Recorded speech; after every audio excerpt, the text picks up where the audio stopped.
அவருக்கு எந்த விதமான வேறு முகமும் கிடையாது. பார்க்காதவர்கள், அவரை சந்திக்காதவர்கள் என்ன வேண்டாம் பேசுவார்கள்.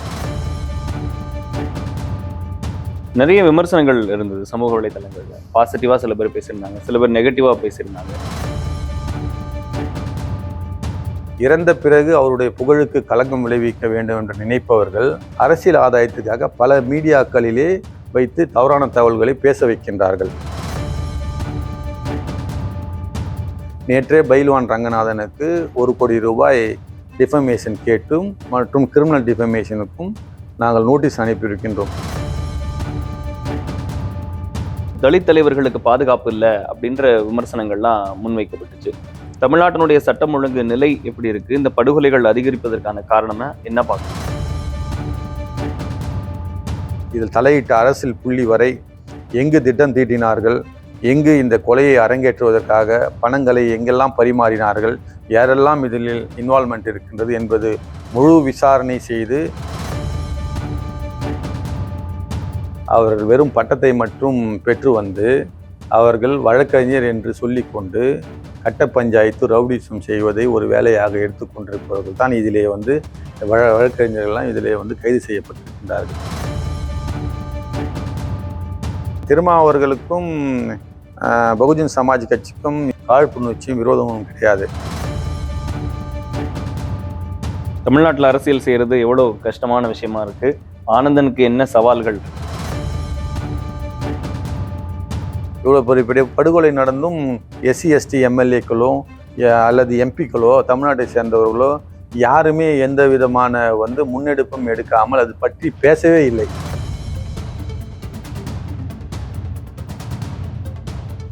ஜி தமிழ் நியூஸ் நேயர்களுக்கு வணக்கம். சிறப்பு நேர்காணல் தொகுப்புக்கு உங்களை வரவேற்கிறேன். இன்று நம்முடைய சிறப்பு விருந்தினர் பகுஜன் சமாஜ் கட்சியினுடைய மாநில தலைவராக பொறுப்பேற்றிருக்கும் உச்சநீதிமன்ற வழக்கறிஞர் டாக்டர் பி ஆனந்தன் அவர்கள். அவரிடம் பேசலாம். சார் வணக்கம்.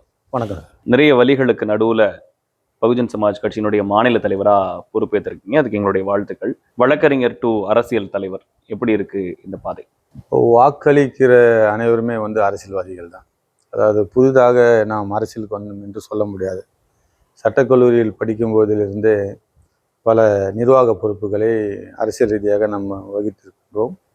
அதனால் அண்ணனுடன் கடந்த 25 ஆண்டுகளாக அவருடனே பயணித்திருக்கின்றோம்.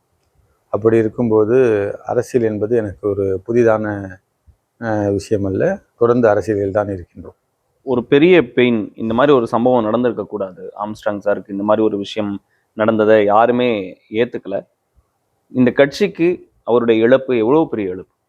அதாவது எங்களுடைய மிகப்பெரிய பலம் அது மட்டுமல்லாமல் பொதுமக்கள், அதாவது தலித் மக்கள் மட்டுமல்ல, பொதுமக்கள் அனைவருக்கும் இது பேரிழப்பாக கருதுகின்றனர். எங்களுடைய குடும்பத்திற்கு தனிப்பட்ட இழப்பு என்றாலும் அதையும் மீறி மிகப்பெரிய ஒரு தலை சிறந்த தலைவரை, தென்னாட்டு அம்பேத்கரை இழந்ததைப் போல இந்த மக்கள் உணர்கிறார்கள். மிகப்பெரிய பாதுகாப்பை இழந்ததாக உணர்கின்றார்கள்.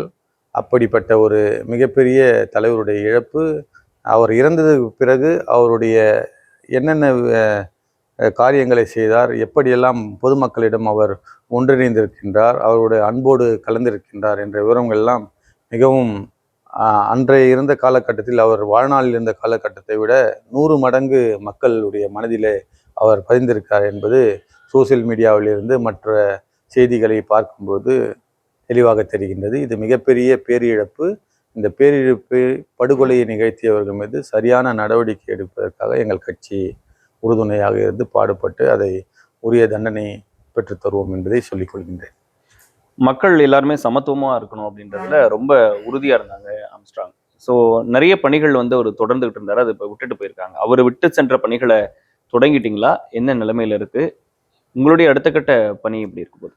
பாபா சாஹிப் அம்பேத்கருடைய கொள்கை மனித மாண்பை மீட்டெடுப்பது தான். அதாவது மனிதத்திற்கும், அதாவது மனிதனும் மனிதனும் சமம் இல்லை என்று சொன்ன அந்த சித்தாந்தத்துக்கும் எதிரான சித்தாந்தம் தான் பாபா சாஹிப் அம்பேத்கருடைய கொள்கை.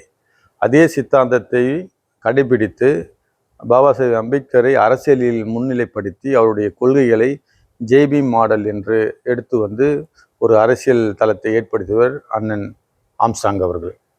அவருடைய அண்ணனுடைய பணிகள் எந்த இடத்துல விட்டு சென்றாரோ அந்த இடத்தில் இருந்து தொடர்வது மட்டுமல்லாமல் மிகுந்த உத்வேகத்துடன் பொதுமக்கள் அவருடைய எழுச்சியை பார்த்து, அவருடைய வளர்ச்சியை பார்த்து, அவர் செய்த காரியங்களை பார்த்து புதிதாக வருகின்ற பொதுமக்களை எல்லாம் அரவணைத்து பாபா சாஹிப்புடைய ஜெய்பீம் கொள்கையோடு சேர்ந்து அனைத்து குக்கிராமங்கள் வரைக்கும் எடுத்து சென்று அரசியல் முன்னெடுப்பு நிகழ்வு நடந்து கொண்டு தான் இருக்கின்றது. அதனால் பணி ஏற்கனவே தொடங்கிவிட்டது. அதனால் பணி தொடங்க வேண்டிய அடுத்த கட்டமாக துவங்க வேண்டிய அவசியம் இல்லை. நிறைய இனிமையான தருணங்கள் இருந்திருக்கும் உங்க அண்ணனோட. எந்த விஷயம் உங்களால மறக்கவே முடியாத ஒரு விஷயம்? அதாவது அண்ணன் வந்து பார்த்தீங்கன்னா எந்த ஒரு பணம் பொருள் அப்படி என்ற ஒரு விஷயத்துக்கு ஆசைப்படாத ஒரு நபர்.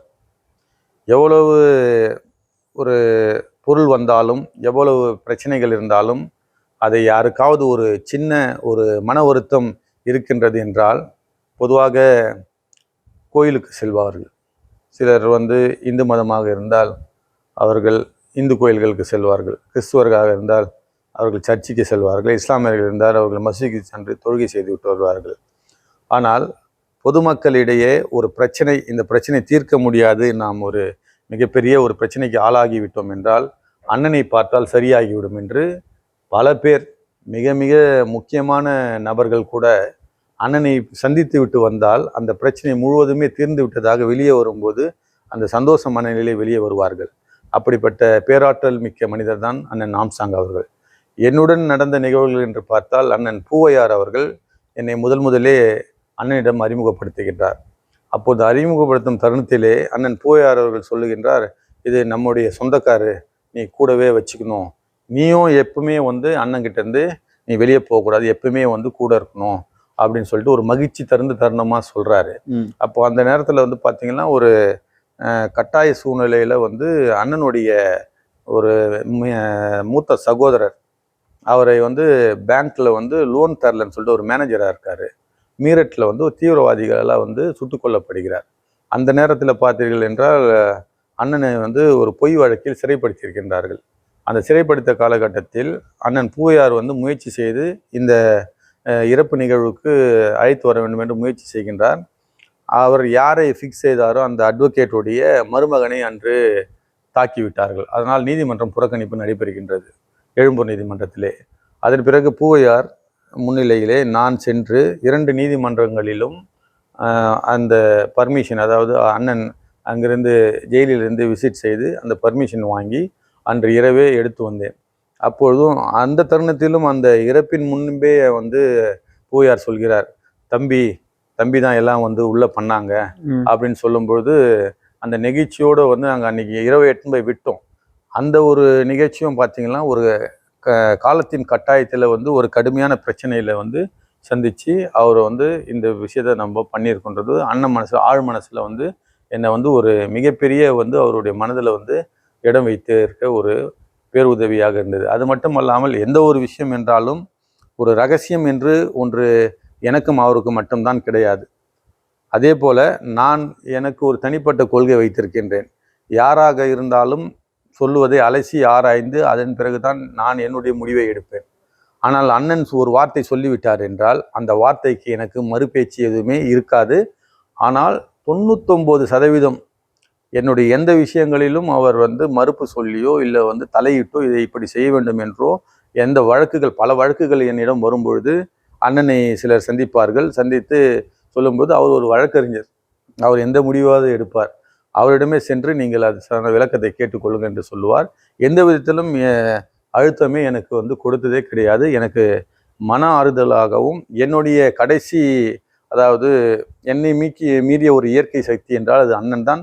அண்ணனுடைய பேச்சை மட்டும்தான் நான் கேட்டிருக்கிறேன், வேறு யார் பேச்சும் கேட்க மாட்டேன் என்று அவரே வந்து சொல்லுவார். ஸோ அந்த மாதிரி வந்து ஒரு எங்களுடைய நட்பு என்று சொல்ல முடியாது, ஒரு கூட பிறந்த ஒரு இரத்த பாசம் போலவும் நட்புக்கும் மீறி அது மிகப்பெரிய ஒரு உறவு. அதை எக்ஸ்பிளைன் பண்ண முடியாத உறவு அது எனக்கும் அண்ணனுக்குள்ள ஒரு பந்தம். நிறைய விமர்சனங்கள் இருந்தது சமூக வலைதளங்கள்ல. பாசிட்டிவா சில பேர் பேசியிருந்தாங்க, சில பேர் நெகட்டிவா பேசியிருந்தாங்க. இந்த விமர்சனங்கள்லாம் நீங்க வந்து கட்சி ஆட்கள் பார்க்கும்போது இல்ல அவர் கூட இருந்த ஆட்கள் பார்க்கும்போது நீங்க இதை எப்படி எடுத்துக்கிறீங்க? பொதுவாக பார்த்தீங்கன்னா அண்ணன் வாழ்நாள் முழுவதும் யாரும் இந்த சோசியல் மீடியாக்கள் யார் யூடியூப் சேனல்ஸ் வைத்திருக்கின்றார்களோ அவர்கள் உட்பட மெயின் ஸ்ட்ரீம் மீடியா வரை அவரை தவறான மனிதர் என்று ஒரு வார்த்தை கூட சித்தரித்ததில்லை. ஆனால் அவர் இந்த இறந்த தருணத்திலிருந்து அந்த 16ஆம் நாள் படம் திறப்பு விழாவிற்குள்ளே நாங்கள் மிகுந்த ஆழ்ந்த கலக்கத்திலும் மன வருத்தத்திலும் இருந்த நேரத்திலே பலர் வாய்க்கு வந்தபடியெல்லாம் பேசியிருக்கின்றார்கள். ஆனால் அது எதுவும் உண்மையே கிடையாது. ஏனென்றால் அவர் வாழ்நாளிலே ஒரு நாள் கூட தவறாக பேசாத இந்த மீடியா நண்பர்கள் சிலர், நான் அவருடன் பழகியவர்கள், அவருக்கு வேறு முகம் இருக்கின்றது, இப்படியெல்லாம் ஒரு தவறான தகவல்களை சொன்னார்கள். அவருக்கு எந்த விதமான வேறு முகமும் கிடையாது. பார்க்காதவர்கள், அவரை சந்திக்காதவர்கள் என்ன வேண்டாம் பேசுவார்கள். ஆனால் ஒரு முறை அவரை சந்தித்து விட்டால் அவரை காதலிக்க தொடங்கி விடுவார்கள். அப்படிப்பட்ட ஒரு மிகச்சிறந்த நேர்த்தியான அன்பு செலுத்தக்கூடிய மனிதர். அப்படிப்பட்ட ஒரு மனிதரை இறந்த பிறகு அவருடைய புகழுக்கு களங்கம் விளைவிக்க வேண்டும் என்று நினைப்பவர்கள் அரசியல் ஆதாயத்திற்காக இந்த படுகொலையை சாதாரணமான ஒரு மனிதனுக்கும் இன்னொரு மனிதனுக்குள்ள ஒரு விரோதம் என்று ஒரு நியூட்ரலைஸ் செய்வதற்காக, அரசியல் ஆதாயத்திற்காக பல மீடியாக்களிலே வைத்து தவறான தகவல்களை பேச வைக்கின்றார்கள்.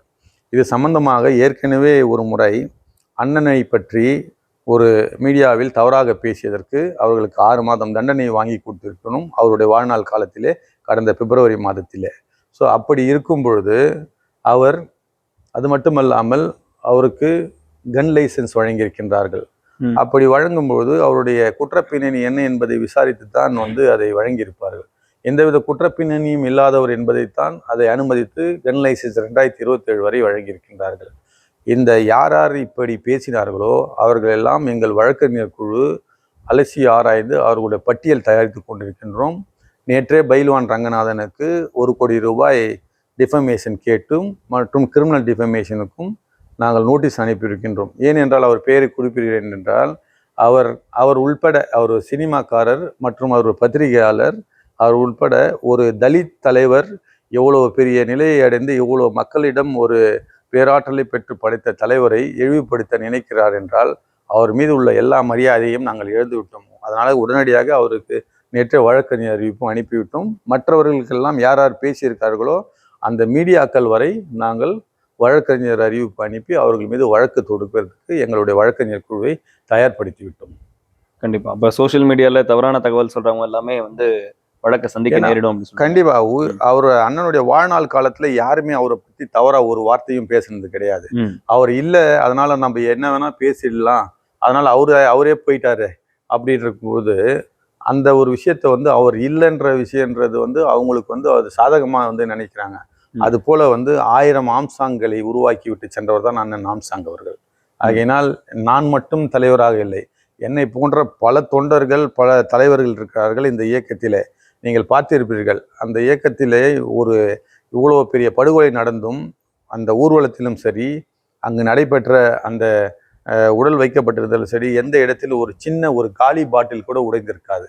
அவ்வளோ பெரிய ஒரு நேர்மையும் நேர்மையான எங்களுக்கான வழிநடத்தலையும் உன்னதமான ஒரு ஒழுக்க முறையும் கற்பித்தவர் அண்ணன் ஆம்ஸ்ட்ராங் அவர்கள். ஆகையினால் எங்களை மற்ற கட்சிகள் போல ஒரு எளிமையாக எடுத்துக்கொள்ளக்கூடாது. இது properly constructed and rules and regulation followed party. இது விஷயம் கேள்விப்பட்டதும் எவ்வளவு துயரமா இருந்தது.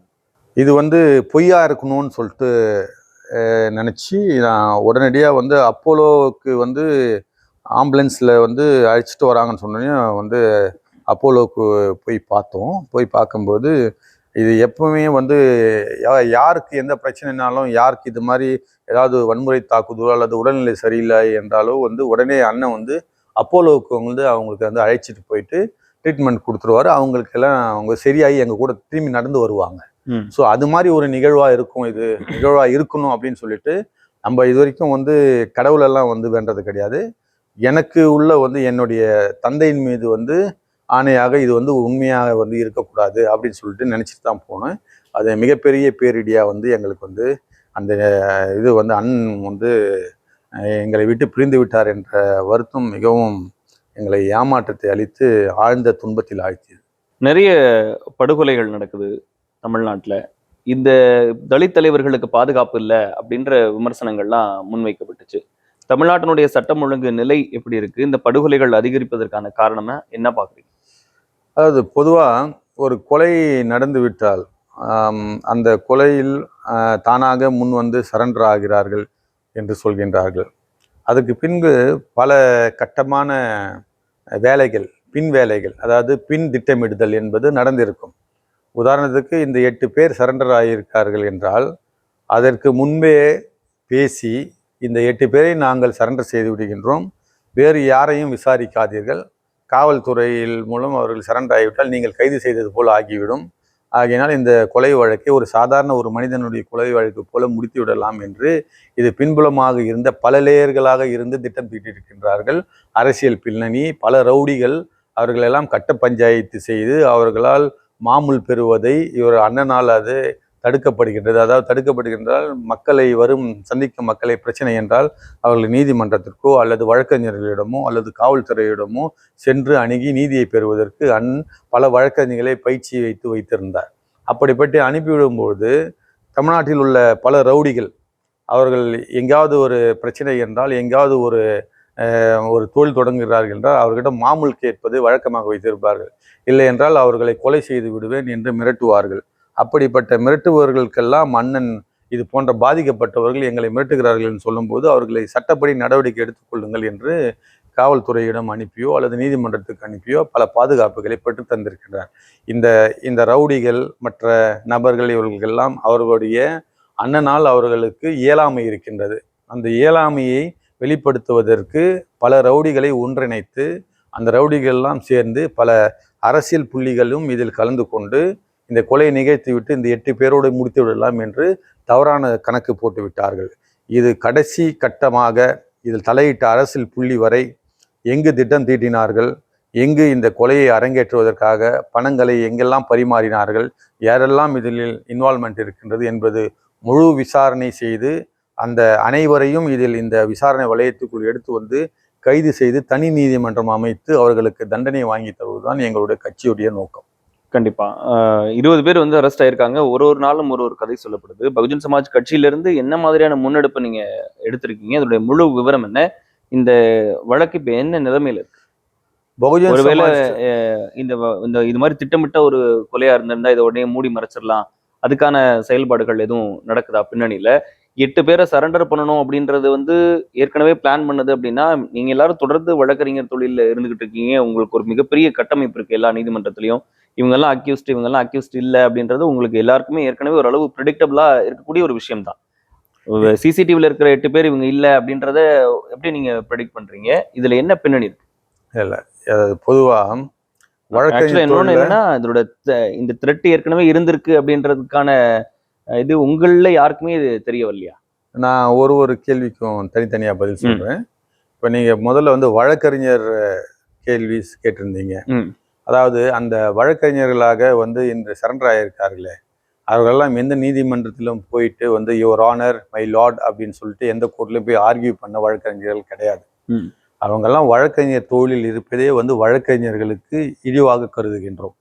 அவர்கள் சிலர் நேரடியாக இங்கு சட்டம் படிக்காமல் இங்கே இருந்துவிட்டு அவர்கள் திருப்பதி, பல இடங்களில், பல வெளி மாநிலங்களிலே, டெல்லி போன்ற மாநிலங்களிலே சென்று கல்லூரிகளுக்கு செல்லாமல் எந்தவித அட்டண்டன்ஸும் இல்லாமல் அவர்கள் வெறும் பட்டத்தை மட்டும் பெற்று வந்து அவர்கள் வழக்கறிஞர் என்று சொல்லிக்கொண்டு கட்ட பஞ்சாயத்து ரவுடிசம் செய்வதை ஒரு வேலையாக எடுத்துக்கொண்டிருப்பவர்கள் தான் இதிலே வந்து வழக்கறிஞர்கள்லாம் இதிலே வந்து கைது செய்யப்பட்டிருக்கின்றார்கள்.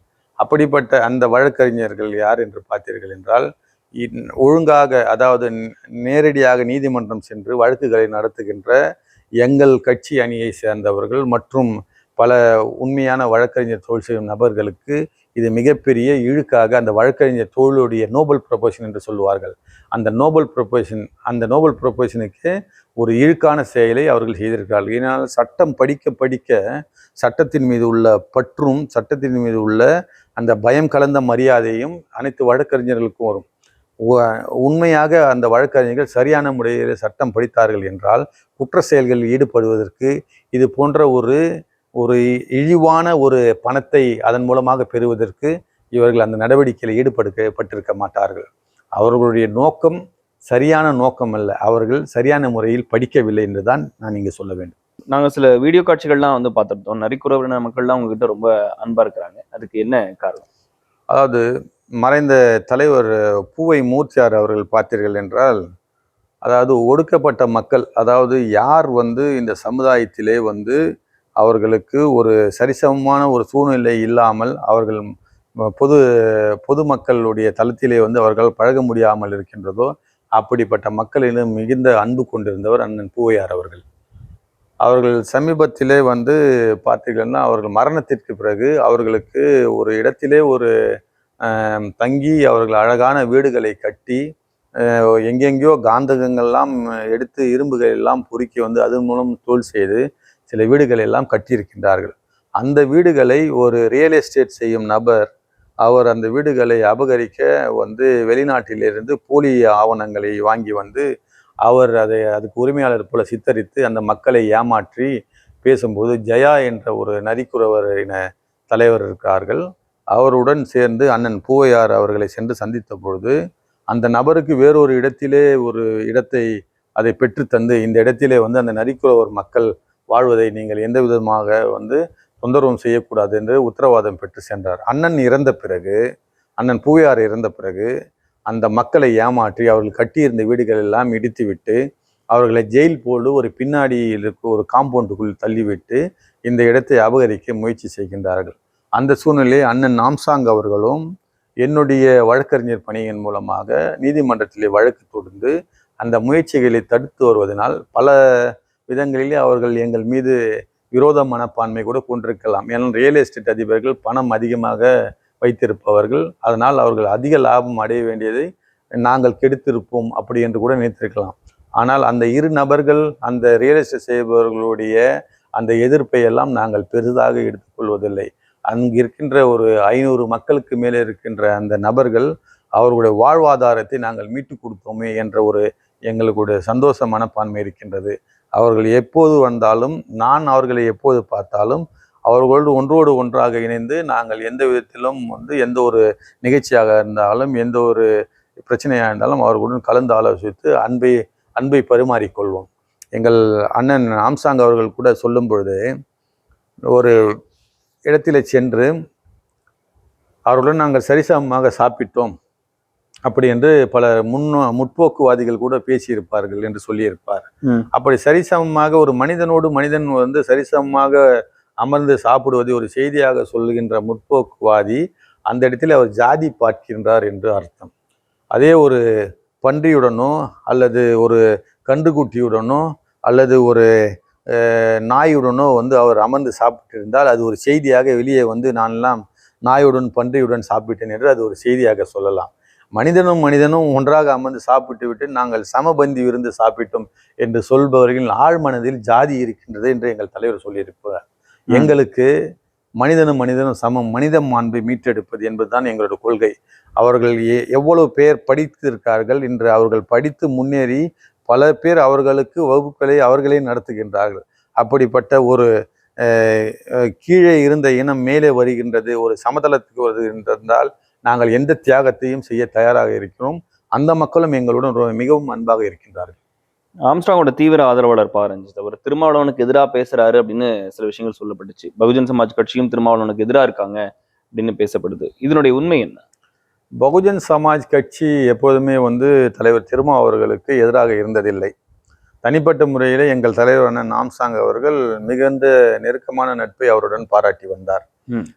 நீங்கள் கூட பார்த்தீர்கள், பல வலைத்தளங்களிலே யூடியூப் சேனல்ஸ்லாம் வந்து நம்மை போன்ற அண்ணன் தம்பி யாரும் இருந்ததில்லை என்று சொல்லும் பொழுது, அதாவது கான்ஸ்டியூஷன் டிபேட் என்று சொல்வார்கள், அதாவது பாராளுமன்றத்திலே மட்டுமே கிடைக்கக்கூடிய அந்த புத்தகம் 1946 டிசம்பர் 6ஆம் தேதியிலிருந்து அதே போன்று 1950 ஜனவரி 24 வரை, அதாவது கான்ஸ்டியூஷன் அசம்பிளி டிபேட் அந்த டிஸ்கஷன் இருந்தது.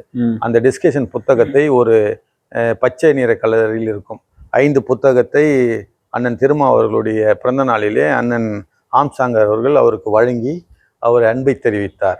அதே போன்று பார்த்திருக்கின்றால் பா. ரஞ்சித் அவர்கள் எந்த விதத்திலும் வந்து தலைவர் திருமாவை அவமதித்ததாக எனக்கு தெரிந்தவரை தெரியவில்லை. இந்த ஊடகங்கள் தான் அவர்களை சிண்டு முடிக்கின்றன என்று தெரிகின்றது. அவருடைய கொள்கை தனிப்பட்ட முறையிலே அண்ணன் ஆம்சாங் அவர்களுக்கு நினைவேந்தல்கள் நடத்துங்கள், வேறு யாரும் நடத்துகின்ற கூட்டத்தில் கலந்து கொள்ளாதீர்கள் என்றுதான் அவர் சொன்னார். அதே போல ரஞ்சித் அவர்களும் என்ன சொன்னார் என்றால், நீங்கள் ஆளும் கட்சியுடைய அழுத்தத்துக்கோ அல்லது கூட்டணி கட்சியில் இருக்கணும் என்று வருத்தப்பட வேண்டாம். நாங்கள் எல்லாம் உங்கள் பின்னாடி இருக்கின்றோம், உங்கள் குரலாக இருக்கின்றோம். அதனால் நீங்கள் எதுவும் வருத்தப்படாதீர்கள் என்று தான் ரஞ்சித் அவர்களும் சொன்னார். அண்ணன் திருமாவர்களுக்கும் பகுஜன் சமாஜ் கட்சிக்கும் எந்த விதமான விரோதம் இல்லை என்றது கட்சி ரீதியாக சொல்ல வேண்டும் என்றால் எந்த விதமான காழ்ப்புணர்ச்சியும் விரோதமும் கிடையாது. அவர் 2 எம்எல்ஏக்கள் இருந்தார்கள். அண்ணன் செல்வம் பெருந்தகை காங்கிரஸ் கட்சியுடைய தற்போது தலைவராக இருக்கின்றார். அவர் ஒரு எம்எல்ஏவாக இருந்தார். அண்ணன் திருமா அவர்கள் ஒரு எம்எல்ஏவாக இருந்தார். 2 பேரும் எம்எல்ஏவாக இருக்கும்போது அவர்களுக்குள்ள கருத்து முரண்பாடு காரணமாக 2008ஆம் ஆண்டு பகுஜன் சமாஜ் கட்சியில் சேருவதற்காக மாநில தலைவர் அண்ணன் செல்வம் அவர்கள், காங்கிரஸ் கட்சியோட மாநில தலைவர் செல்வம் அவர்கள் பகுஜன் சமாஜ் கட்சிக்கு வந்தபோது எங்கள் தலைவர் அண்ணன் ஆம்சாங் அவர்கள், நாங்கள் எல்லாம் பூவையாரிடம் பயிற்சி பெற்றவர்கள், அப்படி இருக்கும்போது அவர்கள் பகுஜன் சமாஜ் கட்சி தலைவராக என்னுடைய பதவியை அவர் எடுத்துக்கொண்டாலும் நான் தொண்டராகவே இருந்து கொள்கின்றேன், நான் கட்சி வேலையை பார்க்கிறேன் என்று எங்களுடைய தேசிய தலைமை பெகன்குமாரி மாயாவதிஜி அவர்களிடம் நான் தான் அதை எடுத்துரைத்தேன். அப்படி இருக்கும்போது அண்ணன் திருமா அவர்கள் அவர்களுடைய பதவியை ராஜினாமா செய்தார். செல்வம் பெருந்தகை அவர்கள் எம்எல்ஏ பதவியை. அதை அப்போது கலைஞர் அவர்கள் ஆட்சி நடத்தியிருந்தார். அந்த ஆட்சியின் பொழுது அவர் கொடுத்த ராஜினாமா கடிதத்தை, ஒரு எம்எல்ஏவாக இருந்து ராஜினாமா கொடுத்த கடிதத்தை அது முழுமையாக அது ஏற்றுக்கொள்ளாமல் அவர் எம்எல்ஏ காலம் முடியும் வரை அதை கடைசி வரை ஏற்றுக்கொள்ளப்படவில்லை. அப்படி ஒரு காரணம் கேட்டபொழுது அவர் சரியான முறையிலே எம்எல்ஏ ரிசைன் செய்த அந்த லெட்டரை சரியான முறையிலே உரிய படிவத்தில் தரவில்லை அப்படி என்று சொன்னார்கள். அது ஒரு மன நெருடலாக எங்களுடைய கட்சி தொண்டர்களுக்கு இருந்தது. பகுஜன் சமாஜ் கட்சியுடைய தலைவர் விடுதலை சிறுத்தை கட்சியுடைய எம்எல்ஏவாக இருக்கின்றார். அவர் கட்சியை விட்டு அண்ணன் திருமா அவர்கள் அவரை நீக்கவும் இல்லை.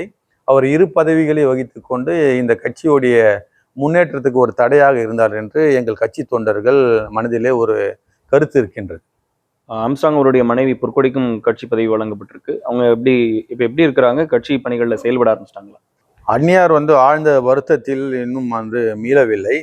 கட்சி பணிகள் என்பது அந்நியாருடைய கண்ணசைவிற்கு செய்யக்கூடிய அளவுக்கு தான் என்னுடைய செயல்பாடுகளும் இருக்கும்.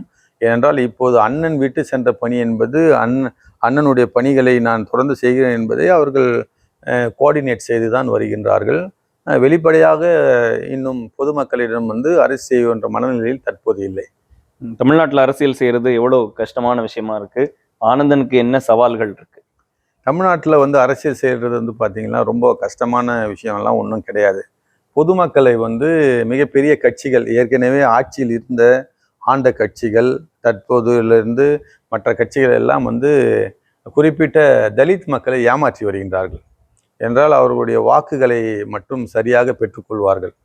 ரிசர்வ் தொகுதி என்று சொல்லக்கூடிய இந்த ரிசர்வ் தொகுதிகள் எல்லாம் எம்எல்ஏ எம்பிகள் எல்லாம் இருக்கின்றார்கள். இவர்களுக்கெல்லாம் பார்த்தீர்கள் என்றால் அந்த இடத்திலே நிற்க வைப்பதற்கு அந்த கட்சிகளுக்கு கண்டிப்பாக ஒரு தலித் தேவை. அந்த தலித் இருந்தால் மட்டும்தான் அந்த இடத்திலே ரிசர்வ் தொகுதியில் அந்த கட்சியின் சார்பாக போட்டியிட முடியும். அப்படி இருக்கும் பொழுது அந்த கட்சியிலே கண்டிப்பாக தலித்துகள் இருக்க வேண்டும். ஆனால் அவர்களுக்கு அந்த பதவியை தருவார்கள். அவர்களுடைய அந்த பதவியுடைய அதிகாரத்தை எல்லாம் அவர்களை பயன்படுத்த விட மாட்டார்கள். இன்னும் அது தொடருது. இன்னும் இல்லை. இதை பாபா சாஹேப் அம்பேத்கர் அவர்கள் 1932 ரவுண்ட் டேபிள் கான்ஃபரன்ஸில் அவர் கேட்ட வாக்குரிமை இரட்டை வாக்குரிமை. ஆனால் அது கிடைக்காமல் பூனா ஃபேக்டின் மூலமாக தான் இந்த ரிசர்வேஷன் கிடைத்தது. இந்த ரிசர்வேஷன் பிரகாரம் பார்த்தீங்கன்னா அவர் பாபா சாஹேபுடைய கொள்கை பிரகாரம் இவர்கள் எல்லாம் இந்த ரிசர்வேஷன் பாலிசியில சென்றார்கள் என்றால் அந்தந்த கட்சியுடைய தலைமையின் அடிமைகளாகத்தான் இருப்பார்கள் ஒழிய இந்த மக்களுடைய பிரதிநிதிகளாக இருக்க மாட்டார்கள் என்று அன்றே தெளிவாக சொல்லியிருக்கின்றார். அதே போல தானே இன்று இவ்வளோ பெரிய படுகொலை நடந்திருக்கின்றது. இவ்வளோ பெரிய படுகொலை நடந்தும் அண்ணன் ஆம்ஸ்ட்ராங் அவர்களுடைய படுகொலைக்கு எதிர்த்தோ அல்லது அனைவரும் இந்த தற்போது இருக்கின்ற அனைத்து எஸ்சி எஸ்டி எம்எல்ஏக்களோ அல்லது எம்பிக்களோ தமிழ்நாட்டை சேர்ந்தவர்களோ யாருமே எந்த விதமான முன்னெடுப்பும் எடுக்காமல் அது பற்றி பேசவே இல்லை. ஒரு அண்ணன் தலித் இனத்தை சேர்ந்தவராக இருந்தாலும் அவர் தலித் இனம் இல்லாமல் அனைத்து மக்களுக்கான தலைவராக இருந்தார். அப்படிப்பட்ட ஒரு தலைவருக்கே இவர்களால் குரல் கொடுக்க முடியாமல் குரல் வலை நெருக்கப்பட்டிருக்கின்றது. தலித்துகள் என்பவர்கள் இங்கு அவங்க பதவி இருக்கும், அதிகாரம் இருக்காது. அவர்கள் குரல் வலையை நெருக்குவார்கள். அந்த மக்களுடைய பிரதிநிதித்துவத்தை எதற்காக பாபா சாஹேப் அம்பேத்கர் ரிசர்வேஷன் கான்ஸ்டிடியூன்சிஸ் எல்லாம் கொடுத்தாரோ அதை வந்து இவர்கள் பாராளுமன்றத்திலோ சட்டமன்றத்திலோ இதுவரை இந்த மக்கள் பிரதிநிதியாக பேசியதில்லை என்பதுதான் உண்மை. 2026 சட்டமன்ற தேர்தலில் பகுஜன் சமாஜ் கட்சி தனித்து போட்டியிடுவாங்களா, இல்லை யாருடையாவது கூட்டணி வைப்பதற்கான வாய்ப்பு இருக்கா? இப்போ பகுஜன் சமாஜ் கட்சியுடைய பாலிசி என்பது கூட்டணியை வைக்கவே கூடாது என்பதெல்லாம் பாலிசி கிடையாது. தனக்குரிய ஒரு அந்த தன்மானத்தோடு அந்த உரிய மரியாதையோடு கூட்டணிகள் வாய்ப்புகள் வரும்போது அதை பற்றி பரிசீலிக்கலாம் என்று எங்களுடைய தேசிய தலைமை சொல்லியிருக்கின்றது. இன்னும் பார்த்தீங்கன்னா இன்னும் 18 மாதங்கள் இருக்கின்றன தேர்தல் விஷயங்கள்லாம் வரும்போது. தேர்தல் காலங்கள் வரும்போது அதை பற்றி ஆலோசனை செய்யப்படும், அதுக்கான விரிவான முடிவை எடுக்கப்படும். அதே போன்று தமிழ்நாட்டில் அரசியல் செய்வது கடுமையான விஷயம் என்று நீங்கள் முன்பு சொல்லியிருந்தீர்கள். அது கடுமையான விஷயமே கிடையாது. கடுமையான விஷயமான்னு கேட்டிருந்தேன். இல்லை, கேட்டிருந்தீங்க. அது ஒரு கடுமையான விஷயமே கிடையாது. இங்கே பார்த்தீங்கன்னா வந்து பணபலத்தோடு வந்து அரசியல் செய்கின்றார்கள். பணபலத்தோடு அரசியல் செய்வது பகுஜன் சமாஜ் கட்சியுடைய கொள்கையிலும் கோட்பாடுகளையும் கிடையாது. 1 vote 1 note என்று சொல்லுவார்கள். அதாவது ஓட்டு போடுபவர்கள் ₹1 கொடுத்து விட்டு கட்சி நிதியாக கொடுத்துட்டு ஓட்டை வாங்கணும். இதுதான் கன்சிராம் ஐயாவுடைய பாலிசி. ஆனால் நம்முடைய பகுதியிலே நம்முடைய இடங்களை பார்த்தீர்கள் என்றால் சாதாரணமாக பேரளவிலே செலவு செய்து மக்களை வந்து அந்த கடைசி நேரத்திலே வந்து ஏமாற்றி விடுகின்றார்கள். அது ஒருவர் வாக்களிப்பதற்கு ஒரு ₹500 பெறுகின்றார் என்றால் ஒரு 25 காசுக்கு ஒரு நாளைக்கு 25 காசுக்கு வந்து அவர் விலை போகின்றார் என்ற அர்த்தம். ஆகையினால் வந்து பொதுமக்களிடையே வந்து ஒரு கல்வி விழிப்புணர்வை ஏற்படுத்தி அந்த மக்களை எல்லாம் எஜுகேட் செய்து விட்டால், படிப்பை அவர்களிடம் செலுத்தி விட்டால் அந்த கல்வியை வைத்து அவர்கள் எல்லா செல்வங்களையும் பெற்று விடுவார்கள். ஆகையினால் இந்த அரசியல் துவப்படுத்துவதற்கே மக்கள் அந்த வறுமையிலும் ஏழ்மையிலும் இருப்பவர்களை தொடர்ந்து வறுமையிலும் ஏழ்மையிலும் வைத்து கொண்டே இருந்தால் வாக்குகளை பெறுவது எளிது என்று அரசியல் கட்சிகள் நினைக்கின்றன. ஆகையினால் அவர்களை அந்த இடத்திலேயே வைத்துக் கொள்வார்கள். அதை விட்டு அவர்களுடைய கல்வித்துவப்படுத்தி அவர்களுடைய பொருளாதாரத்தை மேம்படுத்தி விட்டால், பொருளாதார சமநிலை வந்துவிட்டால் அவன் அரசியலை நோக்கி வருவான் என்பதற்காகவே இந்த மக்களை பொருளாதார சமநிலையை வந்து முன்னெடுத்து வருவதற்கு பல கட்சிகள் தயங்குகின்றன. ஆனால் பகுஜன் சமாஜ் கட்சியுடைய பாலிசி என்பது பொருளாதார ரீதியாகவும் அவர்களுக்கு கல்வி ரீதியாகவும் அவர்களை முன்னேற்றிவிட்டால் அவர்கள் அரசியலை நோக்கி நன்றாக யோசித்து சிந்தித்து யாருக்கு வாக்களிக்க வேண்டும் என்று வாக்களிப்பார்கள். அது போன்ற ஒரு செயலில் தான் அண்ணன் கல்வித்துவப்படுத்தினார். முதலில் கல்விக்கு முதல் முக்கியத்துவம் கொடுத்தார். ஐயா காமராஜருக்கு பிறகு தமிழ்நாட்டில் கல்விக்கு மிகவும் முக்கியத்துவம் கொடுத்தவர் அண்ணன் ஆம்ஸ்ட்ராங் அவர்கள் என்பது அவர் இறந்த பிறகு பல மக்களிடம் நீங்கள் சென்று பார்த்தீர்கள் என்றால், அவர்கள் சொல்வதை கேட்டீர்கள் என்றால் தெரியும். பாபா சாஹேப் அம்பேத்கர் அவர்களும் என்ன சொல்லியிருக்கிறார் என்றால், கல்வி என்பது ஒரு புலிப்பால் கொடுப்பது போல ஒருத்தருக்கு, அந்த கல்விக்கு மட்டும் ஒருத்தருக்கு கொடுத்து விட்டால் அதை வைத்து அனைத்து செல்வங்களையும் ஒருவன் பெற்று விடுவான் என்று சொல்லியிருக்கின்றார். அதனால் இந்த மக்களை கல்வித்துவப்படுத்துவதை அண்ணன் ஆம்ஸ்ட்ராங் அவர்கள் மிக முக்கிய குறிக்கோளாக இருந்தார். அதனால் அதை வைத்துத்தான் அரசியல் தளம் அமையும். எனவே கல்வி வெரி இம்பார்ட்டன்ட். அதன் மூலமாக அவர் வந்து பொருளாதார ரீதியாக முன்னேறி விடுவார். ஆகையினால் வேறு யாருக்கிட்டும் அவர் ஒரு ₹500 வாங்கி கொண்டு வாக்களிக்க வேண்டிய கட்டாயம் இந்த பொதுமக்களுக்கு இல்லை. அந்த வறுமையை ஒழித்தால் அது தானாக வந்து அரசியலை வந்து சிந்திக்க ஆரம்பித்துவார்.